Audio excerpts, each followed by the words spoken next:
Assalamualaikum warahmatullahi wabarakatuh. Jumpa lagi di channel Brand Bir Batavia.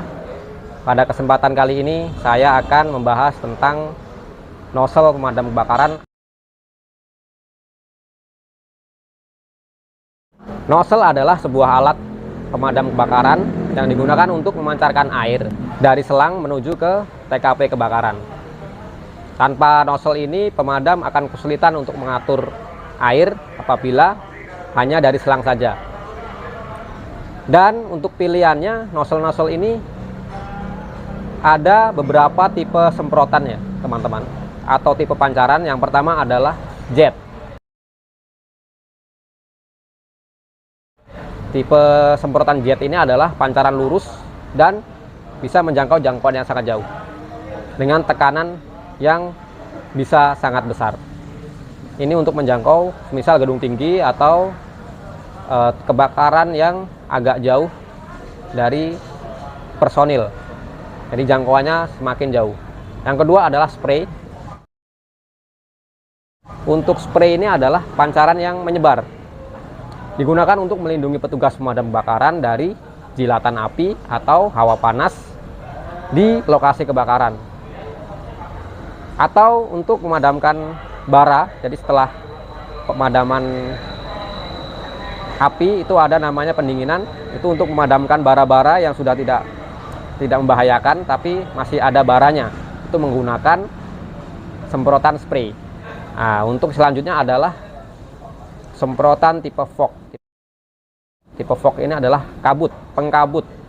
Gunanya hampir sama dengan spray, tapi gunanya adalah mendinginkan dan melindungi petugas pemadam dari hawa panas dan jilatan api. Sebelum lanjut untuk melihat nozzle, silakan subscribe dulu channel Brand Bir Batavia. Sebelum Anda lanjut ke video, pastikan Anda sudah subscribe dan nyalakan loncengnya. Dukung channel ini agar selalu memberikan informasi dan edukasi kepada masyarakat. Ya, sekarang saya sudah ada di samping mobil leg pressure. Langsung kita buka aja. Nah, yang pertama ini adalah ada namanya nozzle variabel, branch tipe variabel.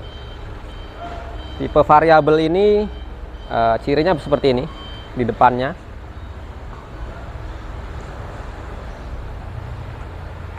Bisa diputar-putar ya teman-teman.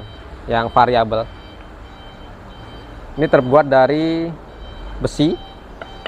Koplingnya terlihat ini memakai kopling VHD Vanderhead. Kelebihan dari nozzle ini adalah pancarannya bagus. Tapi kekurangannya untuk jetnya ini kurang bisa jauh, dan kalau apabila ada sampah ini rentan mampet di depan sini. Berbeda dengan nozzle branch pipe yang jet yang tidak ada variabelnya. Terus kekurangannya lagi adalah dia tidak bisa dimatikan dari sini, tidak ada valve untuk mematikan. Nah, ini namanya branch pipe variabel. Kita bisa memilih pancarannya, bisa jet, bisa spray.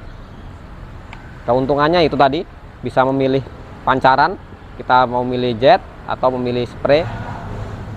Di sini ada nozzle roket.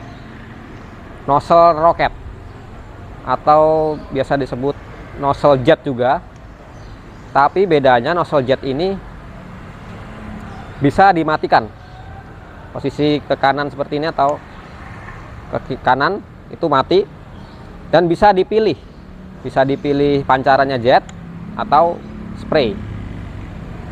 Untuk kelebihannya dia bisa memilih penyemprotan mau jet mau spray, bisa dimatikan.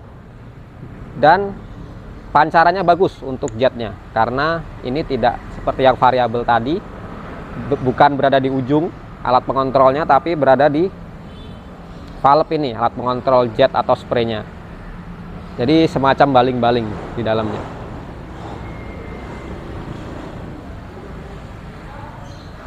Untuk kekurangannya, ini juga rentan mampet teman-teman. karena ada pilihan tadi, ada pilihan jet dan spray, ada palep di sini. Kalau ada sampah sedikit ini juga bisa mampet. Pemadam DKI biasanya suka yang seperti ini, yang populer seperti ini, yang sering digunakan.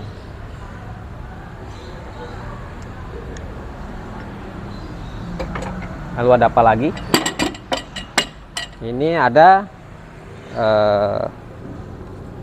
air foam nozzle. Air foam nozzle ya teman-teman. Ini untuk nozzle apabila digunakan untuk menyemprotkan cairan foam atau busa untuk pemadaman minyak, bahan bakar, bensin, atau mobil yang terbakar. Biasanya menggunakan foam. Untuk cara kerjanya, ini disambungkan teman-teman. Disambungkan ke selang ini. Nah, di sini nih ada bukaan ya. Kita buka dulu.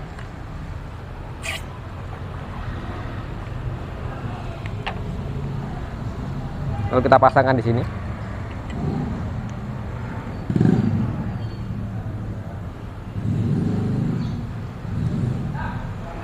Nah, terus ini. Nah, ini dimasukkan ke dalam jerigen ini. Ini adalah jerigen foam, dimasukkan. Nanti secara otomatis dengan hukum Venturi ya. Jadi bisa cari sendiri hukum Venturi itu apa. Ini sama seperti yang namanya foam induktor. Foam induktor itu dipasang di outlet.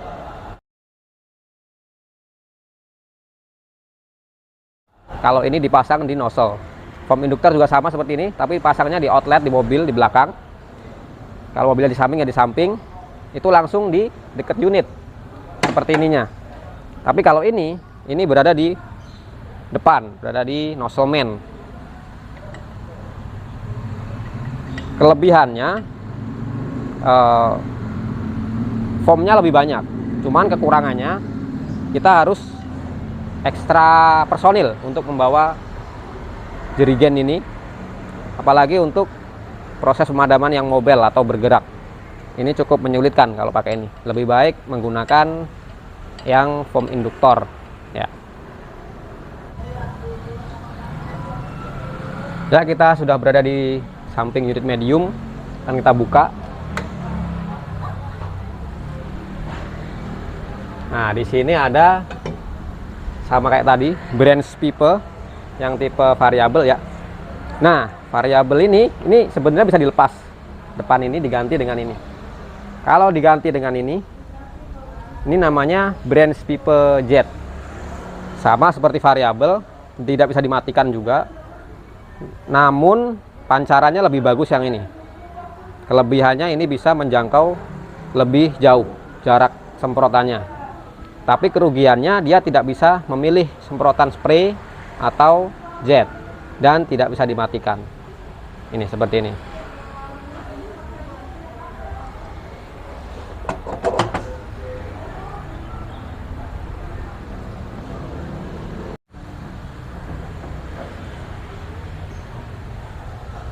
Kemudian kita lihat sama seperti tadi ya, namanya nozzle roket, biasa disebut juga nozzle jet juga, yang bisa memilih. Nah, ini untuk ukurannya, ini ada semua nozzle di sini pasti ada ukurannya.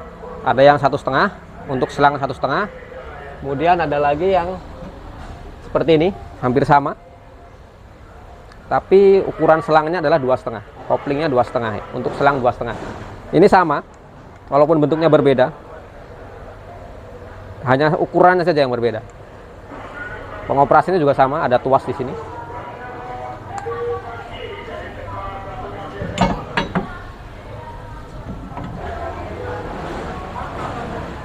Saya juga menemukan ini nozzle ya. Dari unit medium ini ternyata masih mempunyai nozzle namanya persing nozzle. Nozzle persing atau persing nozzle, atau nozzle yang digunakan dengan cara ditancapkan masuk ke dalam. Tancapkan begitu teman-teman. Nah, ini digunakan untuk kebakaran-kebakaran yang mempunyai tumpukan material seperti tumpukan kertas, tumpukan kayu, tumpukan kain gitu. Jadi ini ditancapkan, kemudian dari lubang-lubang ini akan keluar air. tidak seperti nozzle yang lain yang dari depan. Ini dari lubang-lubang ini akan keluar air, namanya piercing nozzle atau nozzle tancap ya. Ini kita tidak bisa memilih tekan apa pancarannya, tapi ini bisa dimatikan, bisa dinyalakan. Piercing nozzle namanya ya. Namanya piercing nozzle. Ini untuk ukuran selang 1,5. Bisa juga untuk bisa digunakan untuk kebakaran lahan gambut. Jadi ditancapkan. Jadi teman-teman kita yang di daerah menggunakan ini untuk pemadaman lahan gambut, karena ini bisa masuk ke dalam tanah.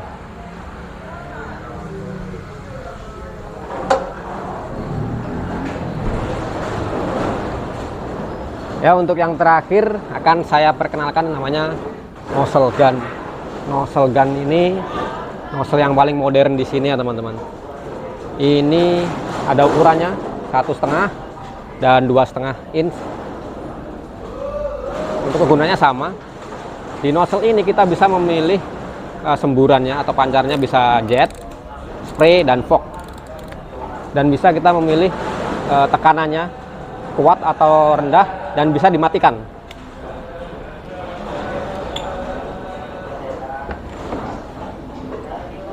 Sama, yang kecil ini 1,5 juga sama, bisa dimatikan.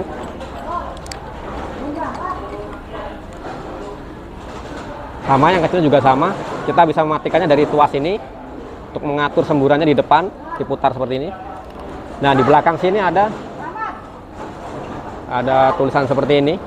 Ini untuk mengatur tingkat semburannya ya teman-teman. Tekanannya kita bisa memilih sendiri. Namanya nozzle gun atau namanya nozzle selectable.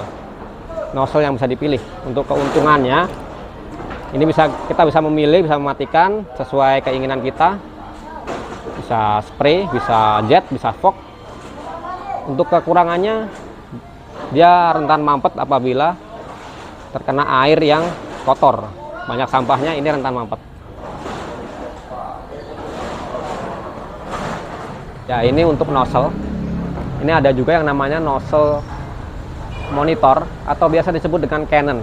Ini terletak di atas unit pemadam ya. Nah, itu juga ada. Itu juga ada. Gunanya sama, yaitu untuk memancarkan air juga. Namun bedanya dia tidak bisa mobile terlalu, maksudnya tidak bisa bergerak terlalu fleksibel seperti nozzle-nozzle yang lain tadi. Ini tetap berada di atas unit. Keunggulannya adalah pancarannya sangat tinggi. Tekanannya bisa tinggi karena tidak dioperasikan menggunakan tenaga manusia. Jadi ini sangat kuat. Kita hanya tinggal mengarahkannya menggunakan handle belakang itu. Ya, itulah penjelasan saya tentang berbagai macam nozzle dan kegunaannya serta jenis-jenisnya. Kurang lebihnya saya mohon maaf. Apabila ada tambahan silahkan di komen. Jangan lupa subscribe. Tetap saksikan channel Brand Beer Batavia. Assalamualaikum warahmatullahi wabarakatuh.